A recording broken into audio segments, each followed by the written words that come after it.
Hello my dear children. Class 9 के लिए आज हम लोग पढ़ने जा रहे हैं इस वीडियो में ग्राफ।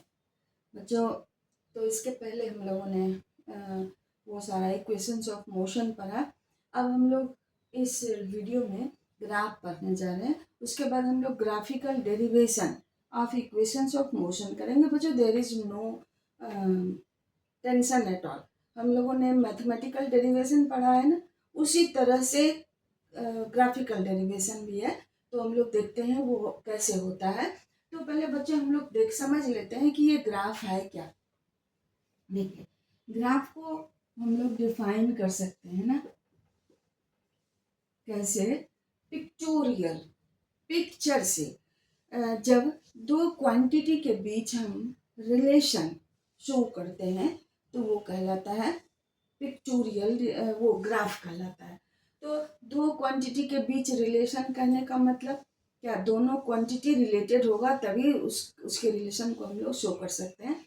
तो मान लीजिए डिस्टेंस और टाइम, या पोजीशन एंड टाइम के बीच हमें ग्राफ का शो करना है। तो टाइम के साथ ऑब्जेक्ट का पोजीशन चेंज होगा, टाइम के साथ ऑब्जेक्ट का स्पीड या वेलोसिटी चेंज हो सकता है। तो इस तरह से सेम भी रह सकता है। इस तरह से टाइम और वेलोसिटी, टाइम या पोजीशन, टाइम या डिस्टेंस, टाइम या डिस्प्लेसमेंट के बीच हम लोग रिलेशन शो करते हैं कि एक के बढ़ने से दूसरे का क्या होता है, वो बढ़ता है या घटता है। That we will study after studying the graph. और ग्राफ में हम लोग वो रिप्रेजेंट करेंगे। ग्राफ के नेचर को देख के हम पहचान पाएंगे कि उस दोनों क्वांटिटी के बीच का रिलेशन क्या है। ऐसे तो गिवन डाटा से सारा क्लियर ही हो जाएगा। तो इसको क्या कहिएगा? Pictorial representation of, pictorial representation of relation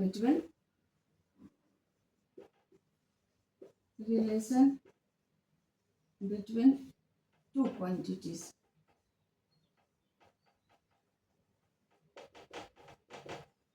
को कहिएगा ग्राफ। अब देखिए, हम लोग जो ग्राफ, हम लोग का जो चैप्टर है वो कहलाता है काइनेमेटिक्स। और उसमें ग्राफ जो है वो कितनी तरह का होगा? एसटी ग्राफ, और एक और तरह का ग्राफ है जिसे हम लोग कहते हैं VT graph. VT graph, ST graph होगा ये ST graph for object at rest. दूसरा ST graph for object in uniform motion. And third में ST graph for an object in non uniform motion. और आप कह सकते हो यहाँ स्पीड भी, यहाँ नॉन यूनिफॉर्म स्पीड भी कर सकते हैं। तो एक टाइप का ग्राफ हो गया ST graph, that is position time graph, distance time graph या डिस्प्लेसमेंट टाइम ग्राफ। अब वीटी ग्राफ देखिए क्या है। First one, VT graph for object in constant speed या वेलोसिटी। दूसरा VT graph for object in uniform acceleration. तीसरा for uniform deceleration. And चौथा VT graph for non uniform acceleration. Children, today we will study only ST graph. So in this video we will study only about ST graph. So अब देखिए ST graph कितने तरह का, object जब rest में है then S T graph का nature, displacement time graph का नेचर क्या होगा। एस टी ग्राफ और यूनिफॉर्म स्पीड, यूनिफॉर्म मोशन, अगर ऑब्जेक्ट मोशन में है उसका पोजीशन चेंज हो रहा है तो यूनिफॉर्म मोशन या यूनिफॉर्म स्पीड किसको कहिएगा, when object covers equal distance in equal time. तो उसके लिए ग्राफ का नेचर क्या होगा, when object moves with non uniform speed, यानी कि इक्वल टाइम में अनइक्वल डिस्टेंस कवर करता है, तो एस टी ग्राफ का नेचर कैसा होगा, that we will study today. And next video में हम लोग वीटी ग्राफ पढ़ेंगे, उसका एप्लीकेशन पढ़ेंगे। तो देखिए वीटी ग्राफ भी कितने तरह का हो गया, VT graph for an object in constant speed या कांस्टेंट वेलोसिटी में वीटी ग्राफ का नेचर क्या होगा। सेकंड में है VT graph for uniform acceleration, object का स्पीड या वेलोसिटी जब बढ़ेगा, इंक्रीज करेगा तो ग्राफ का नेचर क्या होगा। थर्ड में क्या है, जब वेलोसिटी डिक्रीज करेगा यूनिफॉर्मली तो नेचर कैसा होगा। देन नॉन यूनिफॉर्म एक्सीलरेशन में ऑब्जेक्ट होगा तब ग्राफ का नेचर क्या होगा, that we will study children. So आज हम लोग देखते हैं ये एस टी ग्राफ, और ये एस टी ग्राफ के बारे में इस वीडियो में हम लोग अच्छे से देख लेते हैं, so that in short video you can concentrate your self. For that I am making short video children, short duration का video, so that you can concentrate till then, and then you can understand the things better. Okay, so now let's start.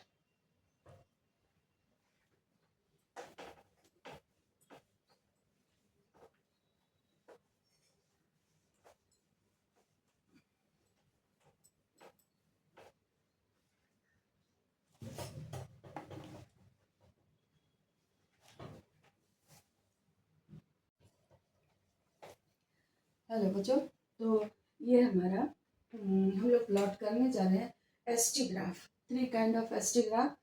तो displacement time graph या position time graph. बच्चों तो अभी ये हमारा table है किसी ऑब्जेक्ट के पोजीशन का, और कितने टाइम पर वो कहाँ है उसके लिए हमारा ये गिवन टेबल है।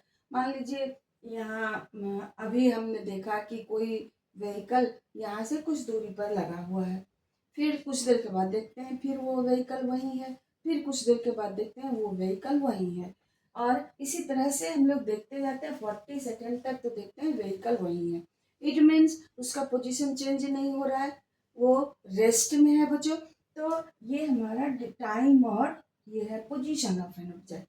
तो इस दोनों के बीच जब हम लोग ग्राफ प्लॉट करते हैं तो उसका नेचर क्या होगा, ग्राफ के नेचर को हम लोग देख के कैसे पहचानेंगे। मान लीजिए ये टेबल नहीं दिया हुआ है और सिर्फ हमें ग्राफ दिया हुआ है, तो ग्राफ से हम लोग कैसे पहचानेंगे उस ऑब्जेक्ट के बारे में कि वो रेस्ट में है, मोशन में है, कैसा मोशन में है। ओके, तो हम लोग ग्राफ पेपर पर एक ये हमारा होता है एक्स एक्सिस कहते हैं आप इसे, ये होता है हमारा वाई एक्सिस, जैसा हम लोग ग्राफ में पढ़ चुके हैं।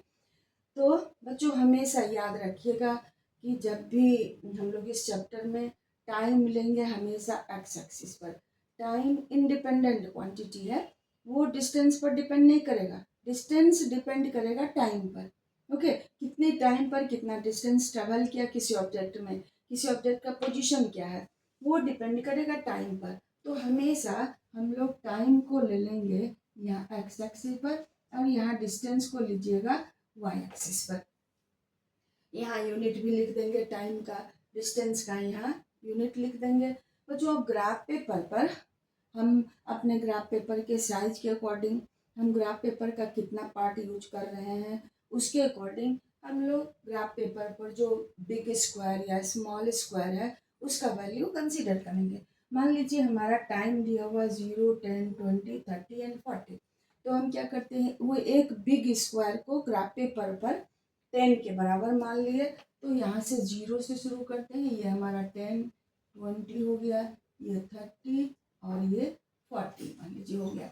और डिस्टेंस 20, 20, 20 ही है, तो ग्राफ पेपर पर टू बिग स्क्वायर को ये मान लीजिए है 10, ये हो गया 20 मान लेते हैं।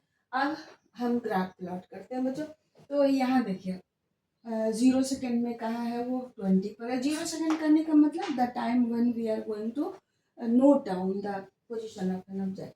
अब 10 सेकेंड के बाद देखते हैं तो ऑब्जेक्ट 20 मीटर पर ही है। फिर से 10 सेकेंड के बाद देखते हैं तो वही है ऑब्जेक्ट। फिर से 10 सेकेंड के बाद देखते हैं तो वही है, और फिर से 10 सेकेंड के बाद देखते हैं तो ऑब्जेक्ट वही है।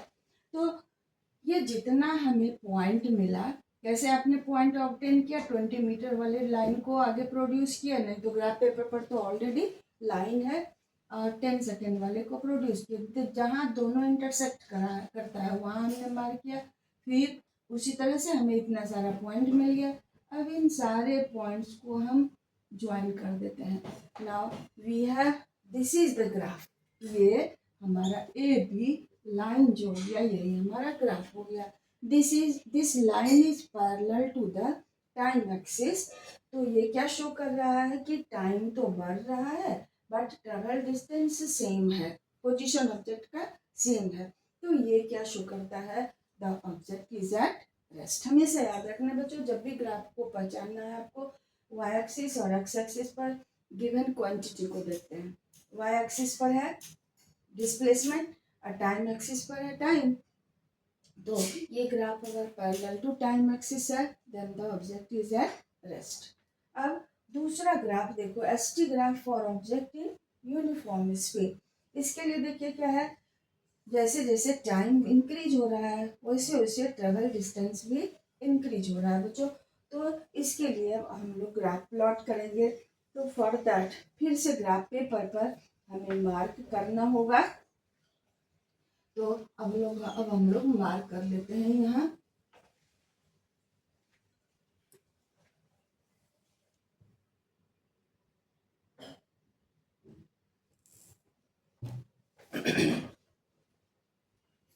चलिए अगेन टाइम हम लोग यहाँ ले लिए, ये 0, 10, 20, 30 एंड ये 40, इधर ले लेते हैं 50 और डिस्प्ले यहाँ हो गया टाइम इन सेकेंड और यहाँ हो गया displacement in metre.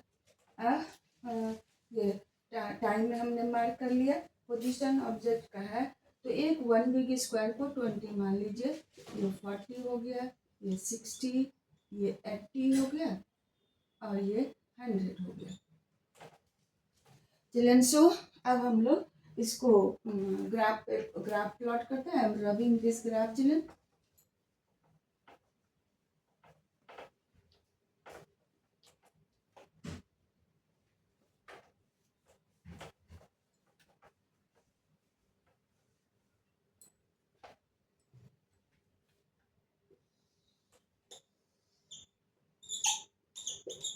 Time in second और 10, 20, 30, 40 एंड 50।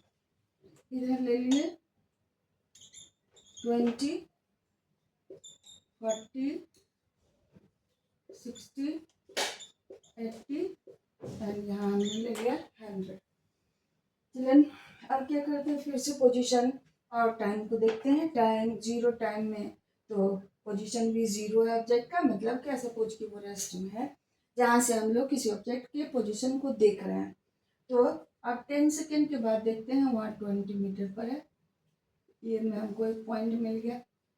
फिर हम लोग देखते हैं ये यहाँ हो गया 60 सेकेंड पर, यहाँ हो गया 80 सेकेंड पर। फिर हम इस तरह से बच्चों हमें इतना पॉइंट मिल गया। इन सारे पॉइंट्स को अब हम मिला देते हैं। Now we got this graph. ये टाइम एक्सिस के साथ स्लैंटिंग स्ट्रेट लाइन है, स्ट्रेट लाइन है बट स्लैंटिंग है टाइम एक्सिस या डिस्प्लेसमेंट एक्सिस के साथ बच्चों। तो इस तरह का डिस्टेंस टाइम ग्राफ या डिस्प्लेसमेंट टाइम ग्राफ रिप्रेजेंट करता है कि object is moving with constant speed.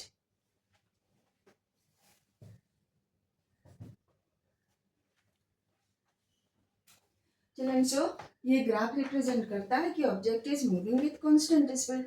और देखिए अगर हम टेबल भी देखते हैं तो हमको समझ में आ जाएगा कि जैसे 10 सेकेंड में 20 मीटर डिस्टेंस ट्रेवल किया तो speed 2 meter per second, 20 second में 40 meter speed 2 meter per second, 30 second में 60 meter speed 2 meter per second.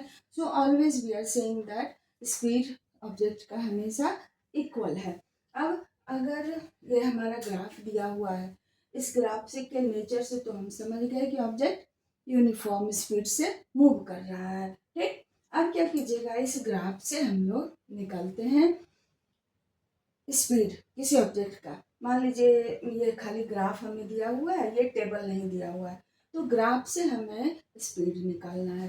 कैसे निकालेंगे हम लोग? अब वो इस ग्राफ में क्या करते हैं, एक टर्म है चिल्ड्रन स्लोप। तो कोई ऑब्जेक्ट का स्लोप कैसा होगा? मान लेते हैं ये सरफेस इंक्लाइन इतना इस तरह से रखा हुआ है, तो इसका स्लोप कम होगा। जब इसको ऐसे रखेंगे तो इसका स्लोप ज़्यादा होगा, और ज़्यादा हुआ, ये तो वर्टिकल ही हो गया। तो इस तरह से जितना ये परपेंडिकुलर इसमें जितना ज़्यादा होगा ऑब्जेक्ट का वो ग्राफ का स्लोप उतना ज़्यादा होगा बच्चों। तो यहाँ हम क्या करते हैं, इसका ये जो हमारा ग्राफ है, अब नाम हम लोग दे देते हैं ए बी। ये जो हमारा ग्राफ है, straight line slanting with time axis, ये ग्राफ रिप्रेजेंट करता है कि object is moving with constant speed. अब इससे स्पीड निकालने के लिए क्या कीजिएगा, किसी टाइम में, क्योंकि ये यूनिफॉर्म स्पीड को रिप्रेजेंट करता है, तो किसी भी टाइम में इसका स्पीड सेम होगा। तो वो निकालने के लिए क्या कीजिएगा, जिस टाइम में हमको निकालना है, मान लीजिए 30 सेकेंड में निकालना है, तो यहाँ हम लोग क्या करते हैं, एक परपेंडिकुलर ड्रॉ कर दिए। अब हमारा ए, ए वो सी डी, ए सी डी एक राइट एंगल ट्रायंगल हो गया। ओके, अब इस राइट एंगल ट्रायंगल में ये परपेंडिकुलर हो गया, ये हमारा बेस हो गया बच्चों। तो इस राइट एंगल ट्रायंगल में हम लोग निकाल लेते हैं slope of the graph. Slope निकालने के लिए क्या कीजिएगा, इस राइट एंगल ट्रायंगल के परपेंडिकुलर और बेस का रेशियो लेंगे। परपेंडिकुलर हमें क्या देगा, इधर डिस्टेंस या डिस्प्लेसमेंट, बेस क्या देगा, टाइम। तो distance by time, displacement by time will give us speed या वेलोसिटी। तो स्लोप ऑफ द ग्राफ निकालेंगे, speed from graph is equal to ct by AD, ct divided by AD। तो CD इधर कितना हो गया आपका 60, AD हो गया 30, 60 बाय 30, तो ये हमारा हो गया 2 मीटर पर सेकेंड। इस तरह से बच्चों स्लोप ग्राफ का स्लोप निकाल के, ST ग्राफ का स्लोप निकाल के हम स्पीड निकाल सकते हैं। और नेचर इसका क्या हो गया, object is moving with constant speed और यूनिफॉर्म स्पीड। बच्चों इसी तरह से अगर हमें एक टेबल दिया हुआ है, एक ग्राफ है जो कि टेढ़ा मेढ़ा है, कर्व्ड है, तो that graph will represent that the object is moving with non uniform speed. बच्चों तो ये हमारा ग्राफ इस तरह का होगा। टेबल से तो हमें समझ में आ ही जाएगा कि the object is in non uniform speed, but वो हमें ग्राफ ही सिर्फ दिया रहेगा। तो ग्राफ ये टाइम इधर और इधर डिस्प्लेसमेंट या डिस्टेंस। अगर ग्राफ इस तरह से टेढ़ा मेढ़ा आता है, then this graph represents that the object is moving with non uniform speed. चलिए इस तरह से इस वीडियो में हम लोगों ने पढ़ा डिस्प्लेसमेंट टाइम ग्राफ या डिस्टेंस टाइम ग्राफ के बारे में। उसके बाद अगले वीडियो में हम लोग वो पढ़ेंगे VT graph of different kind. So children, thank you for watching. Thank you all for watching the video, or try to understand the things that will be your work. And this is my work. I am doing my work in my free time, children. So watch the video, take advantage of this thing, get benefited from this one. That will be the reward for of my hard work. So thank you for watching.